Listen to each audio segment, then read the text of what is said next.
เอามาเบิ่งเกมนี้เนาะผูต่อ2-1เนาะ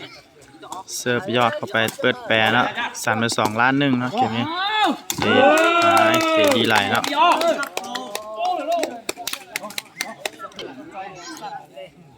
เอามาเสิร์ฟเนาะเสิร์ฟไปเปิดได้แกะเสียเนาะแต้ม2 เท่าเนาะ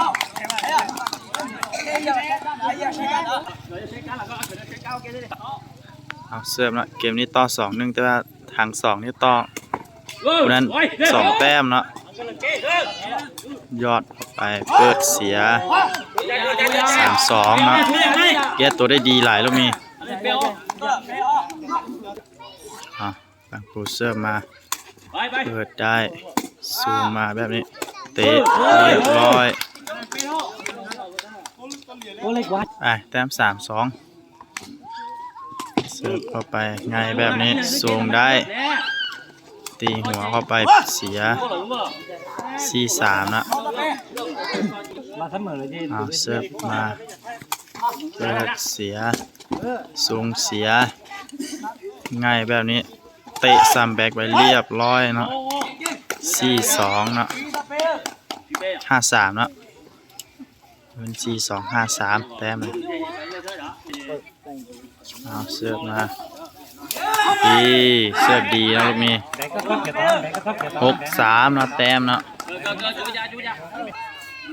เสิร์ฟยอดมาเบาๆบอกข้ามเนาะ4-6เนาะเสิร์ฟไปปานไปโผล่ซ้ายแบบนี้ถามได้แบบนี้ซับปาดไปยังได้เนาะเตะดีหลายฝั่งนี้แต้ม5-6นะ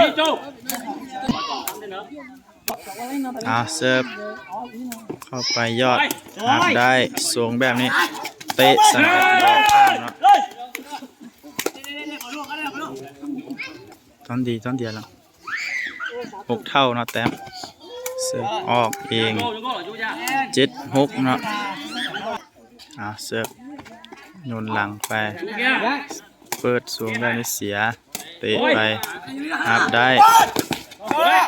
ยังสูงได้เตะร้อยเตะดีหลายเตะโตได้ดีหลายแต้ม7 เท่าเนาะเสิร์ฟยอดไปเปิดได้สูงได้ซับปัดไปเปิดเสียเนาะเสิร์ฟมา8-7เนาะแต้มแบบนี้สูงได้ดีนะลูกนี้เสิร์ฟแต้ม8 เท่าเนาะเสิร์ฟไปบอลข้ามเนาะ9-8นะเสิร์ฟไปออกเสิร์ฟนะ9 เท่านะเสิร์ฟง่ายสูงแบบนี้ตีหัวมาออกมา0-9เนาะเสิร์ฟมา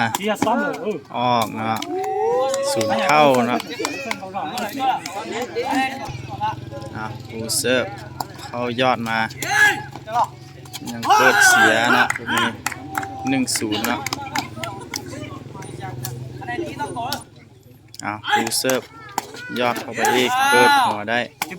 สูงแบบนี้เตะดีหลาย1 เท่านะแต้มเสิร์ฟ1 เท่าเสิร์ฟไปเปิดง่ายสูงแบบตีหัวเข้ามาเรียบร้อย2-1นะแต้ม2-1บันเดียวเกมเนาะ10 เกมได้หรือบอยอดมาเปิดเสียชนะไปเนาะกู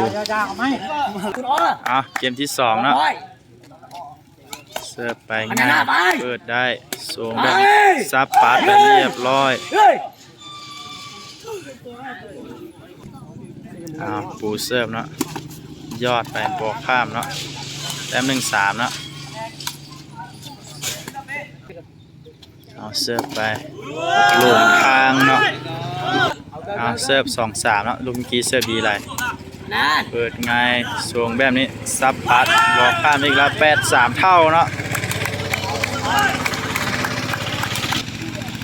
เอาเสิร์ฟยอดมาเปิดได้สูงแบบนี้เตะมาเลยบอลข้ามเนาะ4-3แล้วเรามีเสียเองเอาเสิร์ฟมา4-3แล้วเสิร์ฟแบบนี้ง่ายแล้วตีหัวแต่บอลข้ามเนาะ5-3เอาเสิร์ฟมายอดเบาๆมาเปิดได้สูงแบบนี้เหยียดเบาๆเข้าไป4-5เนาะแต้มปูเสิร์ฟไปเนาะเปิดได้ลินเองเตะดีหลายเนาะนี่เอา6-4เนาะเสิร์ฟไปแตกเอง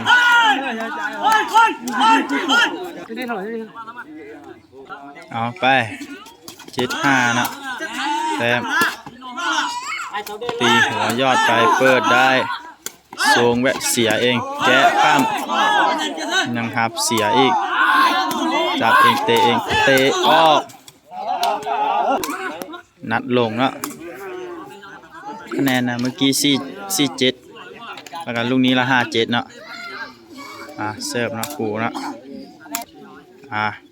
เสิร์ฟไปออกนะ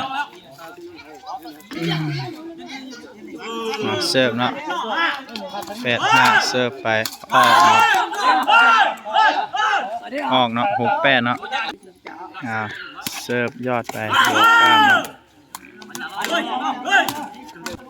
เสิร์ฟมา9-6เปิดได้สูงแบบนี้ตีหัวไปเรียบร้อยเนาะเสิร์ฟนะแต้ม7-9เสิร์ฟเข้าไปเปิดได้สูงแบบนี้เตะเสิร์ฟมา17เนาะเสิร์ฟมาเตะข้ามไปเนาะเตะหายเตะดีหลายเนาะ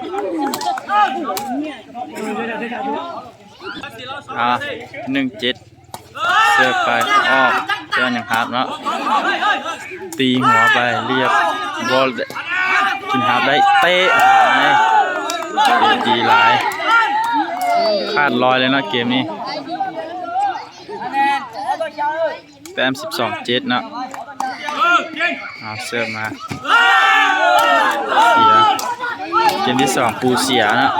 มาลุ้นเกมที่3เนาะมาลุ้นเกมที่3เสิร์ฟยอดเสิร์ฟออกได้อย่างหับเนาะตีหัวไปงามเนาะดีเนาะมี3-2เนาะเสิร์ฟโยนหลังไปเปิดได้สูงเสิร์ฟไปแต้ม1-3แล้วเสิร์ฟไปหับได้ตีหัวไปเปิดเนาะ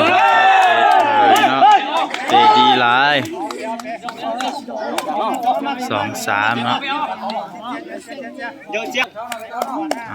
เสิร์ฟไปสูงได้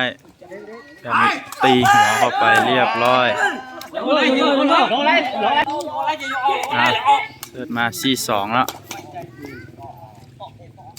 สบายดีเชิญสบายดีเปิดเสีย5-3เนาะแต้มเสิร์ฟมาบอลเก่าอีกเปิดได้สูงดีหลายเตะง่ายครับเสียเองแล้วเสิร์ฟไปแต้ม3เสิร์ฟดี4-5เนาะแต้มเสิร์ฟไปสูงได้แบบนี้ตีหัวเข้าไปเรียบร้อย6-4เนาะเปิดไปตีหัวไปอาบได้สูงแบบนี้ตีหัวเข้าไปเรียบร้อยเนาะ7-4เนาะแต้มปูเสิร์ฟเนาะหมุนเดินเนาะเสิร์ฟไปบอลข้ามแต้ม5-7เนาะ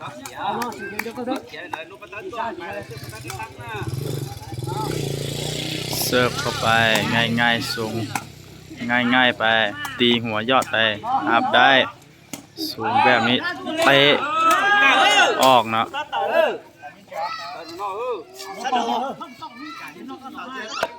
เอาเสิร์ฟ85เนาะโยนหลังเข้าไปออกเนาะ68เนาะเอาเสิร์ฟมาบอลเก่าเปิดแบบนี้ตีหัวเข้าไปเสียเนาะ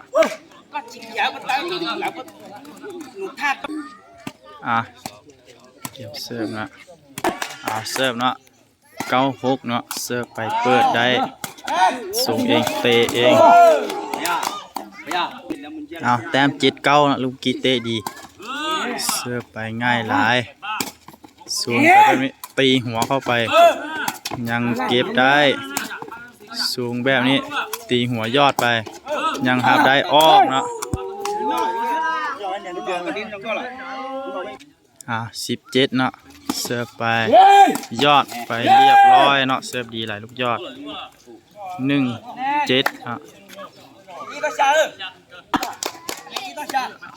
สิร์ฟนะแต้ม1-7เสิร์ฟหนุนหลังเข้าไปเปิดได้ส่งล้นแล้วซัมแบ็กเข้าไปเรียบร้อยเนาะ2-7เตะดีหลาย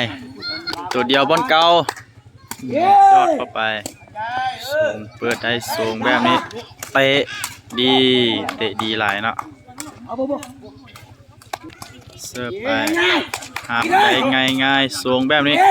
สะปัดหัวเข้าไปเรียบร้อยเกมเลยเนาะเกมที่3นี่ปูเอาชนะไปเนาะ